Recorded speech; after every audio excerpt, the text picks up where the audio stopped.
மூணாவது வந்து இவர் ரங்கநாதன், எங்களுடைய அடுத்த அண்ணா வந்து இப்போ கவின் கேர் கிட்டத்தட்ட வந்து 5000 கோடி இன்னைக்கு டேர்ன் ஓவர் பண்ணுறாரு. ஒரு ஃபஸ்ட்டு ஜென்ரேஷன் ஆண்டர்ப்ரனர்.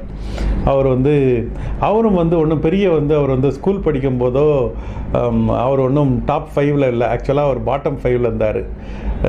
காலேஜ் படிக்கும் போதும் அவர் ஒன்றும் பெரிய அண்ணாமலை யூனிவர்சிட்டியில் படித்தார். அங்கேயும் அவர் ஒன்றும் பெரிய ஸ்டார் ஒன்றும் கிடையாது. அங்கேயும் அவர் பாட்டம் 5ல் தான் இருந்தார்.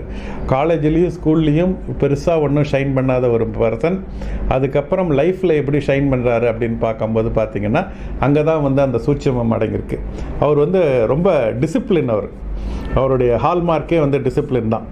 Personal discipline, professional discipline, financial discipline and time discipline. உங்களை 10 மணிக்கு பார்க்குறேன் அப்படின்னு சொல்லிட்டாருன்னா 9:55க்கு ரெடியாக இருப்பார். அவர் உங்களுக்கு ஒரு வேர்டு கொடுத்தாருன்னா ஒரு கமிட்மெண்ட். அது அந்த மாதிரி வந்து இருந்து அந்த டிசிப்ளின் மேலே இதெல்லாம்